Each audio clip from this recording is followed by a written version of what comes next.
പാടങ്ങളിൽ കൊയ്ത്താവാറായി. ദാ കതിരായി നിൽക്കുകയാണ്. IR5 സ്വാഗതം കൃഷിഭൂമിയിലേക്ക്.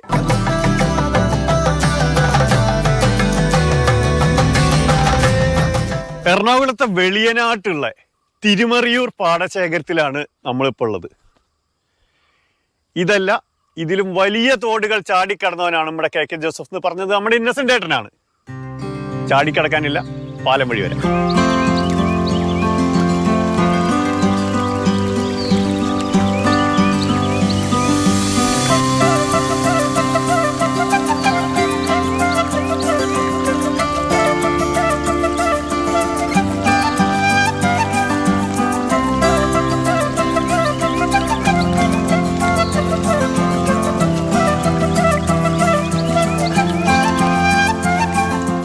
ഈ കൂട്ടുകാര് പെട്ടെന്ന് ഒരു ദിവസം നോക്കിയപ്പോ ദാ മുഴുവൻ തരിച്ചു കിടക്കുന്ന ഒരു പാടം. ഇപ്പൊ ഈ കതിരിട്ട് നിൽക്കുന്നതല്ല, പണ്ടിത് മൊത്തം കാടായിരുന്നു. ശരിയല്ലേ? ശരിയാണ്. എത്ര ഏക്കറുണ്ട്? ഇതിപ്പോ 6 ഏക്കർ. ആ, എങ്ങനെയാണ് ഇത് തുടങ്ങാൻ കാരണം? അരുണാണ് ഇങ്ങനെ ഒരു ആശയം മുന്നോട്ട് വെക്കുന്നത്. പുള്ളി പണ്ട് മുതലേ ഒരു സംരംഭകന്റെ എല്ലാം ഉണ്ട്, എല്ലാം തികഞ്ഞ ഒരാളാണ്. പല സംരംഭങ്ങളും പുള്ളി തുടക്കം കുറിച്ചിട്ടുണ്ട്. അതിനെ തുടർന്നാണ് ഇങ്ങനെ ഒരു ആശയം പുള്ളി. അരുണിന് ഉണ്ടിരിക്കുമ്പോ ഒരു വിളി തോന്നുന്ന എങ്ങനെയാ? അങ്ങനെയല്ല, നമുക്ക് നേരത്തോട്ട് അച്ഛനൊക്കെ മോളില് വേറെ കുറച്ച് പാടശേഖരമൊക്കെ ഉണ്ടായിരുന്നു. അപ്പൊ അതിന്റെ ഭാഗമായിട്ട് നേരത്തെ നമുക്ക് കൃഷി ഉണ്ടായിരുന്നു. പിന്നെ ഇടക്കാലങ്ങളാണ് നിന്നു പോയതാണ്. പണ്ട് കാലം മുതൽ കർഷക പാടം ഞങ്ങൾക്ക് സ്വന്തമായിട്ടുണ്ടായിരുന്നു. അതുപോലെ കപ്പ കൃഷി, നെൽകൃഷി, അതെല്ലാം കണ്ടു വളർന്ന ഒരു തലമുറ ഞങ്ങളുടെ. എൻ്റെ മുത്തച്ഛനൊക്കെ ഇത് കൃഷി ചെയ്തുകൊണ്ടിരുന്നു. അച്ഛനെ അത് പുള്ളി കൃഷിക്കാരനായിരുന്നു. കുമരി എന്ന പുള്ളിയുടെ പേര്. അവര് ഇതൊക്കെ പാട്ടത്തിനടുത്തൊക്കെ പണ്ടുപോയി. പണ്ടൊക്കെ അപ്പൊ ഇവിടെ കൊയ്ത്ത് ഇവിടെ തന്നെയാണ് കൂട്ടാറ് അല്ലേ? പണ്ടൊക്കെ ഈ ആളുകൾ കൃഷി ചെയ്ത് എല്ലാവരും കൊയ്ത്ത് അരിവാക്കി കൊയ്ത് അങ്ങനെയുള്ള കൃഷി രീതിയായിരുന്നു പണ്ടൊക്കെ. അത് കഴിഞ്ഞപ്പോൾ കാലങ്ങൾ മാറിയപ്പോഴാണല്ലോ ഈ പുതിയ യുഗത്തിലേക്ക് വന്നപ്പോഴാണ് മറ്റേ മെഷീനറിയൊക്കെ വന്നു കൊയ്ത്തും മറ്റേ ഇതൊക്കെ ആള് കൊയ്ത് ചുമന്ന് തല ചെയ്ത് നമ്മൾ വീട്ടിൽ ഇപ്പോൾ തിരുമറിയിൽ പുഞ്ചയെന്ന് ഒക്കെ ഒന്ന് ഇവിടെ തോലക്കുടിയിലൊക്കെ കൊണ്ടുപോകുന്നത്. അങ്ങനെ എല്ലാവരും ഓരോരുത്തർ കുറച്ച് അന്നെല്ലാവരും കൃഷി ചെയ്യും. ഇന്നത്തെ പുതുതലമുറ ഇതൊന്നും ചെയ്യാൻ ആരെങ്കിലും ഒക്കെ ചെയ്തെങ്കിൽ എന്തെങ്കിലും നമുക്ക് രാഹുലിനൊക്കെ പഠിക്കാറായില്ലൊക്കെ കഴിക്കാനേ നമ്മള് കുറച്ച് എന്തെങ്കിലുമൊക്കെ ചെയ്തെങ്കിൽ താഴത്തേക്ക് പോകും. നമ്മൾ ആദ്യമൊക്കെ എല്ലാവർക്കും സംശയം കാര്യങ്ങളൊക്കെ ഉണ്ടായിരുന്നു. ഇത് നമുക്ക് ഇത് ലാഭകരമാവോ എന്നുള്ള രീതിയിലൊക്കെ സംശയങ്ങളൊക്കെ വന്നു. പിന്നെ ഞാൻ പറഞ്ഞു നമുക്ക് ലാഭം നോക്കണ്ട, നമുക്ക് ചെയ്യാം, ലാഭം നഷ്ടം എന്തോ ആയിക്കോട്ടെ. എത്ര ആളുണ്ട് ഗ്രൂപ്പിൽ? ഞങ്ങളിപ്പോ 12 പേരോളുണ്ട് ഗ്രൂപ്പിൽ. എല്ലാവരും ജോലിക്കാർ തന്നെയാണ്. എല്ലാവർക്കും തിരക്കുകളുണ്ട്. എല്ലാവരും മാറി മാറി നിൽക്കും. പിന്നെ ഞായറാഴ്ചകൾ നമ്മളെല്ലാം കൂടി നമുക്ക് ചെയ്യാവുന്ന കാര്യങ്ങളൊക്കെ കണ്ടെത്തി ചെയ്യും. അല്ലാത്ത ദിവസങ്ങളിൽ ഇവിടെയുള്ള അടുത്തുള്ള ചേട്ടന്മാരെയൊക്കെ സഹായത്തോടെയൊക്കെയാണ് നമ്മൾ ചെയ്തു വന്നത്. അപ്പോൾ ഏറ്റവും വലിയ റിസ്ക് എന്ന് പറഞ്ഞാൽ ഈ കണ്ട ഒരുക്കുക എന്നുള്ളതായിരുന്നു. അത് ഒരുക്കുമ്പോൾ തന്നെ നമുക്ക് 1 ലക്ഷം രൂപ മുകളിൽ ചിലവായി. കാരണം അത്രയും കാട് പിടിച്ച് നമുക്ക് പെട്ടെന്ന് പള്ളമൊക്കെ ഒന്ന് വെട്ടി മാറ്റാൻ ഭയങ്കര റിസ്ക്കായിരുന്നു. വരമ്പുകളില്ലായിരുന്നു, പുതിയ വരമ്പുകൾ വെക്കേണ്ട. പിന്നെ ഈ പറഞ്ഞ ഇപ്പൊ കാണുന്ന തോട് നേരത്തെ ഇല്ലായിരുന്നു തന്നെ പറയാം. അത് കാട് പോലെയാണ്. നമ്മൾ കൂട്ടുകാരെല്ലാം കൂടി ഇറങ്ങി. കാരണം ഇവിടെ വണ്ടി യന്ത്രസാമഗ്രികൾ വരില്ല. JCB, Hitachi. ഈ തോടിന്റെ വരമ്പിന് വീതി കുറവായിരുന്നു. ഹിറ്റാച്ച് പോലത്തെ മെഷീൻസ് ഉപയോഗിക്കാൻ പറ്റില്ല. അപ്പൊ നമ്മൾ ഇവിടെ ഇറങ്ങി കൈകൊണ്ട് തന്നെ പുല്ലും വെട്ടി ചെളി കൂരി മാറ്റുവരുത്. അങ്ങനെയാണ് ഇതിന്റെ നമ്മളിതിന്റെ ഹൃദയം എന്ന് പറഞ്ഞാൽ ഈ തോടാണ്. ഈ തോടില്ലെങ്കിൽ ഈ വയലില്ല. പക്ഷെ ഇറങ്ങിയപ്പോ എല്ലാ വീട്ടുകാരൊക്കെ മൊത്തം ഇറങ്ങിയില്ലേ? വീട്ടുകാരെല്ലാം നല്ല സപ്പോർട്ട്. അതാണ് ഇതിന്റെ ഏറ്റവും വലിയ വിജയം എന്ന് പറയാം. അവർ ഫുൾ സപ്പോർട്ടാണ്. എന്ത് കാര്യങ്ങൾക്ക് നമ്മുടെ കൂടെ ഉണ്ട്. ഇവിടെ പണിക്കാണേലും നമ്മൾ വിളിച്ചു കഴിഞ്ഞാൽ അവർ ആക്റ്റീവായിട്ട് നമ്മുടെ കൂടെ നിൽക്കുന്നുണ്ട്. അവരുടെ സപ്പോർട്ടാണ് ഇതിലേക്ക് എത്താൻ ഒരു കാരണമായിട്ടുള്ളത്. കൃഷിഭവന്റെ സപ്പോർട്ട് നമുക്ക് നന്നായിട്ടുണ്ടായിരുന്നു. അതുപോലെ പഞ്ചായത്തിന്റെ സപ്പോർട്ട്, പാടശേഖര സമിതി, ഇത് തിരുമറിയൂർ പാടശേഖര സമിതിയിൽ വരുന്ന ഭാഗമാണ്. ആരെ പാടശേഖര സമിതിയുടെ ആൾക്കാർ? ബോബൻ കുര്യാക്കോസാണ് നമ്മുടെ പാടശേഖര സമിതിയുടെ സെക്രട്ടറി ആയിട്ട്. അപ്പൊ പഞ്ചായത്തിൽ പോയില്ലെന്ന് നേരെ പാടത്തേക്ക് പോകുന്നു. വിളിച്ചപ്പോ ഞാൻ പെട്ടെന്ന് പോകുന്നു. ഞാൻ ചോദിച്ചു എന്താ വെള്ളമായിട്ട് ഒരാൾ പാടത്തെന്താന്ന് ഞാൻ ആലോചിക്കാൻ പോയതായിരുന്നു. എങ്ങനെയാണ്? എത്ര വയലുണ്ട്? എത്ര ഉണ്ട് മൊത്തം? ഇവിടെ 105 ഏക്കറോളം പാടശേഖരമാണ് തിരുമറിയൂർ പാടശേഖരം. അതിലൊരു 80-90 കർഷകരുണ്ടായിരുന്നു. ഇപ്പോൾ സ്ഥലം സ്വന്തമായിട്ടുള്ളവരൊന്നും കൃഷി ചെയ്യുന്നില്ല. ആളുകൾ കൂടുതലും പാട്ടത്തിനെടുത്ത് കൃഷി ചെയ്യുന്നവരാണ്. ഇതിനകത്ത് ഇപ്പോൾ ഇപ്രാവശ്യം തന്നെ ഇപ്പോൾ 80 ഏക്കറോളം ആളുകൾ അപേക്ഷ തന്നു. കൃഷി നടന്നു വരുന്നു, നല്ല രീതിയിൽ പോകുന്നു. പിന്നെ പാടശേഖര സമിതിയുടെ സപ്പോർട്ടെല്ലാം കൊടുക്കുന്നുണ്ട്. ഇവരാണെങ്കിൽ ഈ ആശയമായിട്ട് മുന്നോട്ട് വന്നു കഴിഞ്ഞപ്പോൾ ശരിക്കും അരുണും രാഹുലും ഇവരൊക്കെ മെസ്സേജ് ഇട്ടോട് കൂടിയിട്ട് ഗോപൻചേട്ടൻ്റെ മൊത്തം സന്തോഷമായത്. എനിക്ക് സന്തോഷമായി. കഴിഞ്ഞ വർഷമാണെങ്കിൽ കുറച്ച് തരിച്ച് കിടന്നതൊക്കെ കുറച്ച് ആളുകളെ കൊണ്ട് എടുപ്പിക്കാനായിട്ട് സാധിച്ചു. പിന്നെ ഈ പ്രാവശ്യമാണെങ്കിലും കുറച്ച് ആളുകൾ ഇങ്ങോട്ട് വരുന്നുള്ളൂ, ഇതിലേക്ക് ഇങ്ങോട്ട് മുന്നോട്ട് വരുന്നില്ല. പലർക്കും ഈ ഇതിൻ്റെ ചിലവുകൾ കൂടുതലായി. പിന്നെ ആനുകൂല്യങ്ങൾ കിട്ടുന്നതാണെങ്കിലും പഴയ രീതിയിലേക്ക് കിട്ടുന്നില്ല. പിന്നെ കൊയ്ത്തിൻ്റെ സമയമാകുമ്പോഴത്തേക്കും മഴ വരുമ്പോൾ അത് ഭയങ്കര റിസ്ക്കാണ്. നമ്മളൊരു ലോട്ടറി എടുക്കുന്നത് പോലെയൊക്കെയാണ് ഈ കൃഷി എന്ന് പറഞ്ഞു കഴിഞ്ഞാൽ. ഇവർ തന്നെ ഇപ്പോൾ ലക്ഷങ്ങളായി ശരിക്കും പറഞ്ഞാൽ കൃഷി ഇറക്കിയിട്ട്. അപ്പോൾ ഇങ്ങനെ ഒരു തലമുറ ഇതിലേക്ക് വരുന്നതും നല്ലൊരു കാര്യമായിട്ടാണ് തോന്നുന്നത്.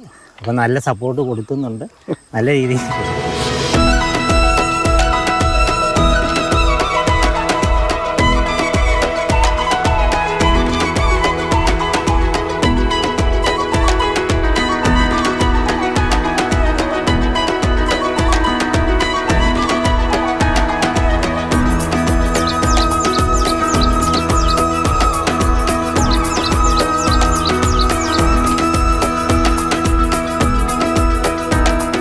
വികാസം അപ്പോൾ പാടം വെട്ടിയൊരുക്കാന്ന് പറഞ്ഞൊരു പണിയായിരുന്നു. അതെ അതെ, രണ്ടും കൽപ്പിച്ചിറങ്ങി. നമ്മളിത് ആദ്യം അരുണാണ് നമ്മളോട് പറഞ്ഞത് ഈ ഒരു ആശയത്തെ പറ്റി പറയുന്നത്. നമുക്ക് ഒരുപാട് കൺഫ്യൂഷൻസ് ഉണ്ടായിരുന്നു, ഇതെങ്ങനെ ചെയ്യാൻ പറ്റും, ഒന്നും അറിയാൻ പറ്റാത്തൊരു ഫീൽഡാണല്ലോ. അപ്പോൾ പുള്ളിയാണ് കൂടുതൽ കോൺഫിഡൻസ് നമുക്ക് തന്നത്, ഇതൊക്കെ ചെയ്യാൻ പറ്റും. ഞങ്ങൾ ആദ്യം അഭിപ്രായം പറഞ്ഞു, ആദ്യം കുറച്ച് ഏരിയ മാത്രം എടുത്താൽ പോരെ. അപ്പോൾ പുള്ളി പറഞ്ഞു എടുക്കുമ്പോൾ ഒന്നിച്ചെടുത്താലേ കാര്യമുള്ളൂ, എന്നാലേ ബെനിഫിറ്റ് ഉള്ളൂ എന്ന രീതിയിൽ പറഞ്ഞു. പിന്നെ നമ്മൾ ഇത് മെയിനായിട്ട് ഒരു ലാഭമെന്നുപരി നമ്മളിതിനെ ഒരു സർവീസായിട്ടാണ് ഇത് കാണുന്നത്. നമുക്ക് കൃഷി ചെയ്ത് ഒരുപാട് ലാഭങ്ങൾ ഉണ്ടാക്കാൻ പറ്റില്ലെന്ന് അറിയാം, പക്ഷേ അതിലുപരി ഈ ഒരു സ്ഥലം ഇങ്ങനെ കൃഷി ചെയ്യുമ്പോൾ അത്രയും കൂടുതൽ നമുക്ക് വിളയുണ്ടാക്കാൻ പറ്റും. അത് നമ്മുടെ നാട്ടിൽ നല്ലതാണ്. ആ ഒരു രീതിയിലാണ് നമ്മളിത് കൺസിഡർ ചെയ്തേക്കുന്നത്. പിന്നീട് ഈ പാടം ഒരുക്കുന്നതിനെ പറ്റി പറയുകയാണെങ്കിൽ അതെല്ലാവരുടെയും കൂടെ ഒരു കൂട്ടായ്മ തന്നെയായിരുന്നു. കാരണം ഇവിടെ ഒരു കാട് പോലെ തന്നെ കിടന്നിരുന്നത്, നമുക്ക് ഈ പാടവരമ്പൊന്നും കാണാൻ പാടില്ലായിരുന്നു. അപ്പോൾ ആദ്യം കളനാശിനി അടിച്ചു, അതിന് ശേഷം ഇതെല്ലാം ക്ലീൻ ചെയ്ത് അത് പല സമയത്തും എല്ലാവരും ഒരുമിച്ച് വന്ന് ആദ്യ സമയത്തുണ്ടായെങ്കിലും പല ആൾക്ക് പല ബുദ്ധിമുട്ടുള്ള സമയത്തിൻ്റെ പ്രശ്നം ഉണ്ടായിരുന്നു. പല സമയങ്ങളിലും പല ആൾക്കാരും പല രീതിയിൽ ഒന്ന് സഹകരിച്ചാണ് ഇത് നമ്മൾ ചെയ്ത് തീർത്തത്. ഇറങ്ങുമ്പോൾ പന്നിയുണ്ടോ അവിടെ? പന്നിയില്ല. നമുക്ക് കൂടുതൽ ശല്യം വരുന്നത് എലിയുടെ ശല്യമാണ് ഈ വന്നത്. കീരി, കുടുംബ, അതിനൊക്കെ ശല്യം. അതെ. പിന്നെ നമുക്കിവിടെ 2 മയിലുകളുണ്ട്. രാവിലെ മയില് എന്നൊക്കെ പറയുമ്പോൾ കാണാനുള്ളൊരു ഭംഗി എന്ന് പറഞ്ഞാൽ അടുത്ത വർഷം ആകുമ്പോഴേക്കും പേടിയാവൂലേ? പിന്നെ 2 മൈല് ഞങ്ങളുടെ കൂടെ തന്നെ ഉണ്ട് ഇവിടെ. ഞങ്ങൾ വന്ന കൂടെ തന്നെ 2 മൈല് രാവിലെ ഇങ്ങനെ പോരുവാ. അപ്പം ഞങ്ങളുടെ ഒപ്പം തന്നെ അത് പിന്നെ ഇച്ചിരി ഉപദ്രവമൊക്കെ ആയിട്ട് വരുവാ. നെല്ലൊക്കെ കൊത്തി ചെറിയൊരു പ്രതിസന്ധി തരുന്നുണ്ട്. വേസ്റ്റ് ആയി കിടക്കുമ്പോൾ ആൾക്കാർ പിന്നെ എല്ലാം കൊണ്ടുവന്ന് അതിൽ എറിയുന്ന ഒരു പരിപാടിയൊക്കെ കാണാറ് ഉണ്ടായിരുന്നു. കഴിഞ്ഞ വെള്ളപ്പൊക്കത്തിൽ ഇവിടെ കയറിയ കുപ്പികൾ, അതായത് ഞങ്ങളൊരു 50 ചാക്ക് കുപ്പി തന്നെ ഇറക്കി, പ്ലാസ്റ്റിക് കുപ്പി. അതിൻ്റെ ഫോട്ടോയും കാര്യങ്ങളൊക്കെ ഞങ്ങൾ എടുത്തു വെച്ചിട്ടുണ്ട്. അപ്പോൾ ഇനിയുള്ള ആൾക്കാർ ദയവ് ചെയ്ത് ഇതുപോലെയുള്ള പ്ലാസ്റ്റിക് കുപ്പികളും സാധനങ്ങളൊന്നും ഇതുപോലെ തോട്ടിലേക്കൊന്നും വലിച്ചെറിയാതെ ഒന്ന് ഇറങ്ങുമ്പോൾ അതിനുള്ളൊരു തടസ്സമായി വരുവാണ്. ഒരു 50 ചാക്കി പൊക്കത്തിൽ തന്നെ ഉണ്ട് ഞങ്ങൾ പിറക്കി കൂട്ടിയത് പ്ലാസ്റ്റിക് കുപ്പികൾ. അതിന് അപ്പോൾ ഇതൊക്കെ കൊടുത്ത് കഴിഞ്ഞിട്ട് കുപ്പിയൊക്കെ പറക്കി പാടൊക്കെ ഒരുക്കി. അപ്പോൾ വിത്ത് ഏതായിരുന്നു? ഇത് നമ്മളിപ്പോൾ ഇവിടെ ചെയ്തേക്കുന്ന വെറൈറ്റി IR5-ൻ്റെ ഒരു നമ്മൾ പാടശേഖര സമിതി മൊത്തത്തിൽ ആ വിത്താണ് ചെയ്യുന്നത്. അപ്പം എല്ലാവരും ഒരേ വിത്ത് ചെയ്താലാണ് ഒരേ സമയത്ത് IR5. നമ്മളിവിടെ പാടശേഖര സമിതി മൊത്തത്തിൽ ആ കൃഷിയാണ് ചെയ്യുന്നത്. അതിനാണ് ഈ പോലീസിലൊക്കെ പ്രകോപനപരമായ മുദ്രാവാക്യങ്ങൾക്ക് കേസ് എടുക്കുമ്പോൾ പണ്ട് പറഞ്ഞിരുന്നത് ഞങ്ങളിൽ ഒന്നിനെ തൊട്ട് കളിച്ചാൽ IR8 വളമാക്കുന്നതായിരുന്നു. അതിൻ്റെ ഒരു പുതിയ വെർഷനാണ് IR5. കുറച്ചുകൂടെ പ്രതിരോധശേഷി കൂടിയ ഇനം എന്ന രീതിയിൽ. അതാണ് പ്രധാനം. നല്ല വിളവുമാണ്, നല്ല മുഴുത്തരിയാന്നൊക്കെയാണ് നമ്മൾ മനസ്സിലാക്കി വെച്ചിരിക്കുന്നത്. കൃഷിഭവനായിട്ട് നമ്മൾ ബന്ധപ്പെട്ടായിരുന്നു. അപ്പം ഉമ്മ എന്ന് പറഞ്ഞ, കാരണം ഓരോ സ്കീമുകളാണല്ലോ, കൃഷിഭവൻ്റെ സ്കീമിൽ ഉൾപ്പെടുന്ന ഉമ്മ എന്ന് പറഞ്ഞൊരു ബ്രാൻഡാണ്.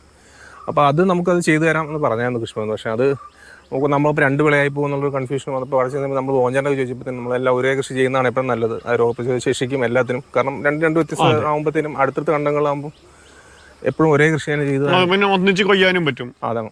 അപ്പം ഇവിടെ നമുക്ക് ഏറ്റവും കൂടുതൽ എക്സ്പെൻസ് വന്നേക്കുന്നത് നടിയിലെ സമയത്താണ്. നമ്മൾ ഓൾറെഡി വിത്ത് പാകി 21 ദിവസം മുളപ്പിച്ച് പറിച്ച് നമ്മുടെ കൂടെയുള്ള ബംഗാളിൽ നിന്നും മറ്റുമുള്ള അതിഥി തൊഴിലാളികൾ കൊണ്ടാണ് അത് ചെയ്യിച്ചത്. അപ്പോൾ പുറത്തുനിന്നുള്ള അങ്ങനെയുള്ള ആൾക്കാർ ഉണ്ട്. അങ്ങനെയുണ്ട്. നമ്മളിവിടെ നേരത്തെ തമിഴ്നാട്ടിൽ നിന്ന് വരുന്ന ആൾക്കാരുണ്ടായിരുന്നു. ഇപ്പം അത് കുറവാണ്. നേരത്തെ നമ്മുടെ ഇവിടെയുള്ള അമ്മമാരാണ് ഇതൊക്കെ ചെയ്തുകൊണ്ടിരുന്നത്. പക്ഷെ ഇപ്പം പലർക്കും പറ്റില്ലാത്ത അവസ്ഥയായി.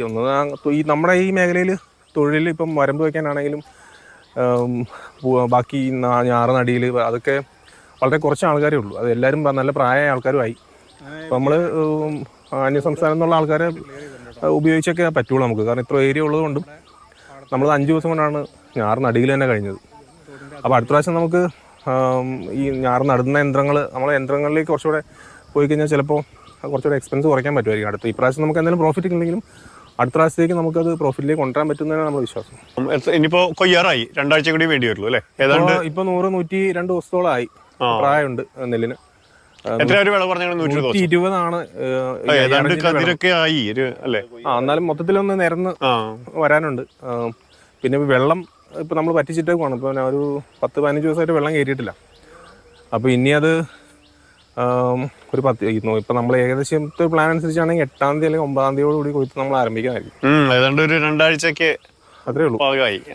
എത്ര വിളവുണ്ടാവും ഇപ്പം നമ്മൾ ബാക്കിയുള്ള കർഷകരോടൊക്കെ നമ്മൾ ചോദിച്ച് മനസ്സിലാക്കുമ്പോൾ ഏറ്റവും നല്ല വിളവ് തന്നെ ഇവിടെ കിട്ടുന്ന 5 വിളവൊക്കെയാണ് കിട്ടുന്നത്. നമ്മുടെ 5 വിളവ് എന്ന് പറഞ്ഞാൽ ഒരു പറ 50 പറ. 50 പറ. 50 വേനി തന്നെ പറയാം. പലയിടത്തും 50, 5 അല്ല, അത് പലയിടത്തും ഉദ്ദേശിക്കുന്നില്ല. നമ്മൾ 4 ഉദ്ദേശിക്കുന്നുള്ളൂ. എന്നാലും നല്ല വിളവ് എന്നാണ്. 4 ആയാലും കുഴപ്പമില്ല, അത് മതി നമുക്ക്. എന്തായാലും നമ്മൾ ഈ പ്രാവശ്യം നമ്മൾ പൈസ നമുക്ക് അത് വേണ്ട, ലാഭം ഇല്ലെങ്കിലും കുഴപ്പമില്ല, നമ്മളത് പ്രശ്നമല്ല. നമ്മളത് എന്തായാലും ഈ മേഖലയിൽ നിന്ന് പിന്തിരിയുന്ന പ്രശ്നം ഉണ്ടാവില്ല. ലാഭം നഷ്ടമാണെങ്കിലും ലാഭമാണെങ്കിലും അടുത്ത ദിവസം നമ്മൾ കണ്ടിന്യൂ ചെയ്യും. എന്തായാലും നിങ്ങൾക്കും വീട്ടുകാർക്കും മക്കൾക്കും നല്ല പുന്നല്ലിന്റെ അരി കഴിക്കും. അതാണ് അതിനകത്ത് ഏറ്റവും പ്രധാന കാര്യം. നമുക്ക് നമ്മുടെ സ്വന്തമായിട്ടുള്ള അരി തന്നെ കഴിക്കാം. അതാണ് അതിനകത്ത് ഏറ്റവും നല്ല ഒരു കാര്യം. ചെറിയൊരു പോർഷൻ നമ്മൾ ഒരു ബ്രാൻഡ് ചെയ്ത് നമ്മൾ സ്വന്തമായിട്ട് നമ്മൾ ഉണക്കി പുഴുങ്ങി കുത്തി അരിയായിട്ട് മാർക്കറ്റിലേക്ക് എത്തിക്കാനുള്ളൊരു താല്പര്യം, ഒരു ഐഡിയ നമ്മുടെ മുമ്പിലുണ്ട്. അത് എത്ര കണ്ട് വിജയിക്കുമെന്ന് അറിയില്ല. എന്തായാലും നമ്മൾ ഈ പ്രാവശ്യം പരീക്ഷണാടിസ്ഥാനത്തിൽ ഒരു കുറച്ച് നെല്ല്, ഇപ്പം നമുക്കൊരു 6 ഏക്കറിൽ ഒരു 2-3 ടൺ നെല്ല് നമ്മൾ ചിലപ്പോൾ ഒന്ന് മാർക്കറ്റിൽ എത്തിക്കാൻ ശ്രമിക്കുന്നുണ്ട്. നമുക്ക് ഇനിയും കണ്ടങ്ങൾ കിട്ടുവാണെങ്കിൽ നമ്മൾ അതോടുകൂടി ഇതിൻ്റെ കൂട്ടത്തേക്ക് കൂട്ടിച്ചേർത്ത് ചെയ്യാനുള്ളൊരു പ്ലാൻ കൂടെ ഉണ്ട്. അപ്പോൾ നമ്മളിപ്പോൾ അരുണൊക്കെ പറഞ്ഞു കേട്ടപ്പോൾ വിചാരിക്കും ഇവരൊക്കെ ഇവിടെയുള്ള ആൾക്കാരാണ്, ഈ ചുറ്റുവട്ടത്താണ് പണി, എറണാകുളം ജില്ലയിലാണെന്ന്. അങ്ങനെയല്ല. കടൽ കടന്നു വന്ന് നെല്ലിൻ്റെ കൃഷി ചെയ്യാൻ വന്നൊക്കെയാണ് നാട്ടിലേക്ക് തിരിച്ചു വന്ന നമ്മുടെ സന്തോഷമായിട്ട്. എവിടെയാ? ഞാൻ ഫ്രീലാൻസറായിട്ട് ഷിപ്പിലാണ് വർക്ക് ചെയ്യുന്നത്. കോൺട്രാക്ട് അടിസ്ഥാനത്തിലാണ്. ഇപ്പോൾ വന്നിട്ട് ഒരു 1.5 മാസമായി. ഈ ആഴ്ച പോകും അങ്ങനെ നിൽക്കണേ. വന്നപ്പോ ഭയങ്കര സന്തോഷമായിരുന്നു. ഞങ്ങളുടെ ഗ്രൂപ്പിൽ ഇത് ആദ്യം തയ്യപ്പോൾ തന്നെ നമ്മൾ അങ്ങോട്ട് പറയുന്നത് നമ്മളുണ്ട്. എല്ലാവരും കുടുംബക്കാർ, കൂട്ടുകാർ, അങ്ങനെ ആണ് എല്ലാവരും. അങ്ങനെ പ്രത്യേകിച്ച് പുറത്തുനിന്നില്ല, അങ്ങനെ ഇതാണ്. സന്തോഷമായിട്ട് എല്ലാ ദിവസവും നമ്മൾ വരാറുള്ള ഒരാളാണ്. എല്ലാ ദിവസവും വരും. ഞങ്ങൾ ബാക്കി എല്ലാവരും ജോലി ഇതാണെങ്കിലും നമ്മളിപ്പോൾ നാട്ടിലുള്ളതുകൊണ്ട് ഇവിടെ വരുന്ന എല്ലാ കാര്യവും നനയ്ക്കാനാണെങ്കിലും ഇങ്ങനെ ഇതാണെങ്കിലും നിങ്ങൾ കൂടും. അങ്ങനെ കുട്ടിക്കാലത്ത് ഇവിടുന്ന് പോണ കാലത്ത് ഇവിടെ കൃഷി ഉണ്ടായിരുന്നു. പിന്നെ നമ്മൾ കുട്ടിക്കാലത്ത് ഇവിടെ കൊയ്ത്തും ചുമടും ഇതൊക്കെ ആയിട്ട് നടന്ന പണ്ട് ഇതൊക്കെ തന്നെയായിരുന്നു പരിപാടി. അത് കഴിഞ്ഞ് ഇപ്പൊ വന്നപ്പോ വീണ്ടും ഒരു നല്ല ആശയാണ്, നല്ല ഇതാണെന്ന് പറഞ്ഞിങ്ങനെ ആ സന്തോഷം വീണ്ടും കിട്ടി. പിന്നെ തീർച്ചയായിട്ടും അതാണ് ആ സന്തോഷം ഇവിടെ എല്ലാവരിലും നല്ലോണം ഉണ്ട്. നെല്ല് മാത്രല്ല, വേറെയും കുറച്ച് കാര്യങ്ങൾ ഇവർ ചെയ്യുന്നു.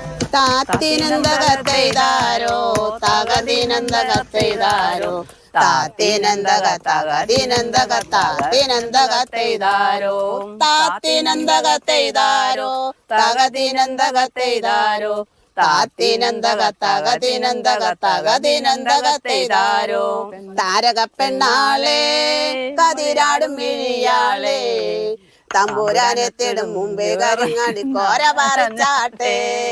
താത്തിനെന്തകത്തെയ്താരോ തകതിനെന്തകത്തെയ്താരോ താത്തിനെന്തകത്തകതിനെന്തകത്തകതിനെന്തകത്തെയ്താരോ.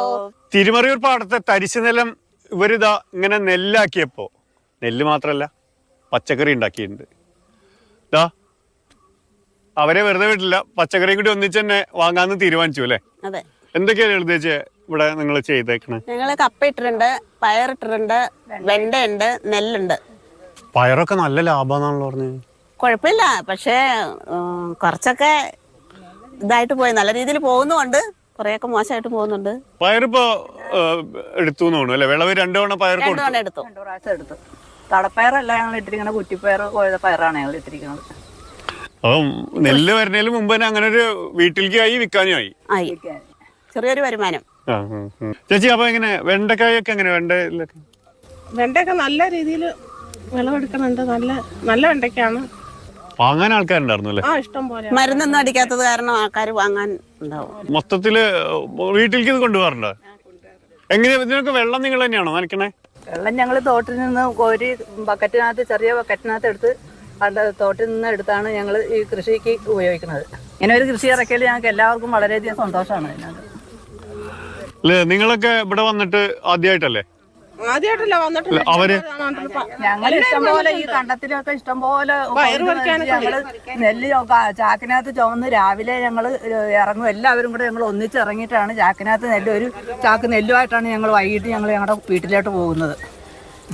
അപ്പൊ പണ്ട് അതുപോലെ ഇങ്ങനെ റോഡിൽ ഒരു നേരം ഞങ്ങൾ എത്തി അങ്ങ് പോവുക. രാവിലെ 6 മണിക്ക് ഞങ്ങൾ വീട്ടിൽ നിന്ന് ഇറങ്ങും.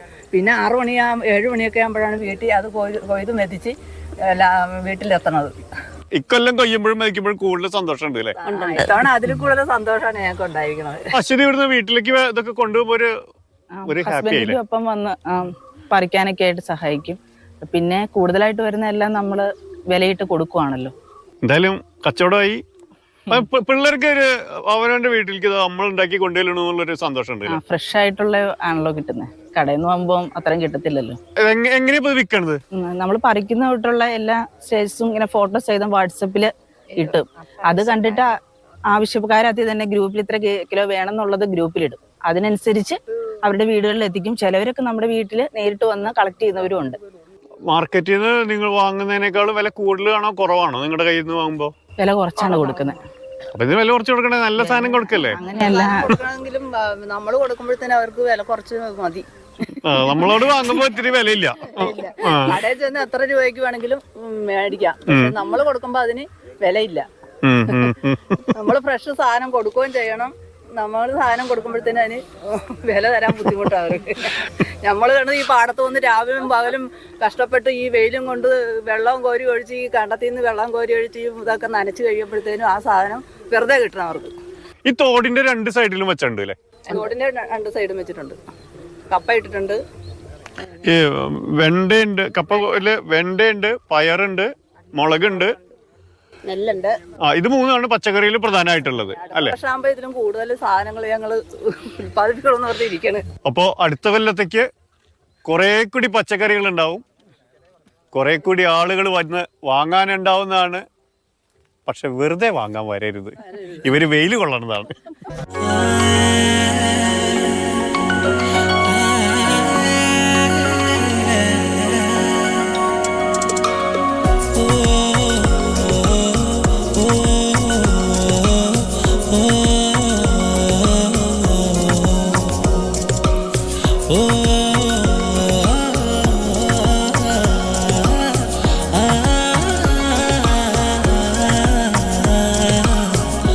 അതിനെ കപ്പയൊക്കെ നന്നായിട്ടുണ്ട് അല്ലേ?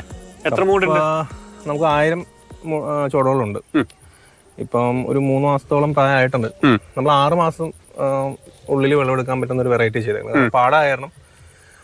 മഴ വന്നു കഴിഞ്ഞാൽ തോട്ടിൽ നിന്ന് വെള്ളം കയറി കഴിഞ്ഞാൽ കപ്പ കേടായി പോകും. അപ്പം നമുക്ക് പാടങ്ങളിൽ ഇച്ചിരിയുടെ വിളവ് പെട്ടെന്ന് എടുക്കാൻ പറ്റുന്ന എന്നായിട്ട് ഒരു വെള്ള മിശ്രം എന്ന് പറഞ്ഞൊരു കാറ്റഗറിയിലുള്ളൊരു കപ്പത്തറാണ് ഉപയോഗിച്ചത്. നമ്മുടെ ഈ പാമ്പാക്കട ഏരിയയിൽ, നമ്മളിവിടെ നിന്ന് മൂവാറ്റൂരുടെ അടുത്ത് പാമ്പാക്കട ഏരിയയിൽ ഈ നമ്മളിവിടെ പൊതുവേ നമ്മൾ പറയാറുള്ളത് ഒരു കപ്പയുടെ കേന്ദ്രമാണ്. അവിടെ നിന്ന് നമ്മൾ കളക്ട് ചെയ്തത് കർഷകരായിരുന്നു. വെള്ളം കോരി ഒഴിക്കാൻ ഇവിടെ തന്നെ ആയതുകൊണ്ട് എളുപ്പമാണ് അല്ലേ? ഞങ്ങള് നേരിട്ട വലിയൊരു പ്രശ്നമെന്ന് പറഞ്ഞാൽ രാവിലെ നനയ്ക്കണം എന്നുള്ളതായിരുന്നു. നെല്ലിന് നമുക്ക് വെള്ളം അവിടെ നിർത്താം, പക്ഷേ ഈ പച്ചക്കറിയെ സംബന്ധിച്ച് നമുക്ക് നടക്കുക എന്നുള്ളൊരു വെല്ലുവിളിയുണ്ട്. അപ്പം ഞങ്ങൾ കണ്ടെത്തിയൊരു വഴി എന്നാന്ന് വെച്ച് കഴിഞ്ഞാൽ ഒരു നടത്തത്തിൻ്റെ കൂടെ വ്യായാമം. അപ്പം രാവിലെ ഞങ്ങളെല്ലാവരും കൂടി എണീറ്റിട്ട് ആ മഞ്ഞിൻ്റെ ആ ഒരു പ്രത്യേക ഒരു ശുദ്ധവായുവൊക്കെ കിട്ടുന്ന ഇത്രയും വെയിൽ പൊന്തണേലും മുമ്പ് നമ്മൾ നടത്തവുമായി. അപ്പം അതിൻ്റെ കൂടെ നമ്മൾ നമ്മുടെ തോട്ടിൽ നിന്ന് വെള്ളം കോരി നമ്മൾ നനച്ച് ഒക്കെ ക്ലിയറായി നമ്മൾ ഫ്രഷായി നമ്മൾ വീട്ടിൽ ചെന്നിട്ട് ജോലിക്ക് പോയി. അപ്പം അതൊരു വല്ലാത്ത അനുഭവമായിരുന്നു. അതൊക്കെ നമുക്ക് ഈ കൃഷിയെ ബന്ധപ്പെട്ട് നമുക്ക് കിട്ടിയ ഒരു പ്രത്യേക ഒരു അനുഭവമായിരുന്നു.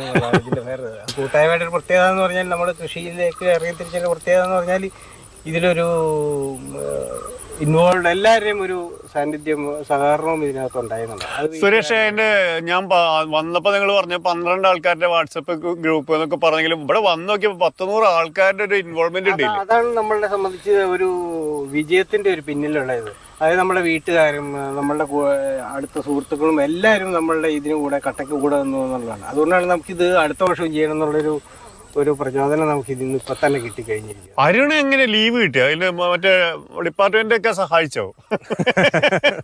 അല്ല, അത് നമ്മുടെ ഡ്യൂട്ടി, ഞാനിപ്പോൾ എറണാകുളം സ്പെഷ്യൽ ബ്രാഞ്ചിലാണ് ജോലി ചെയ്യുന്നത്.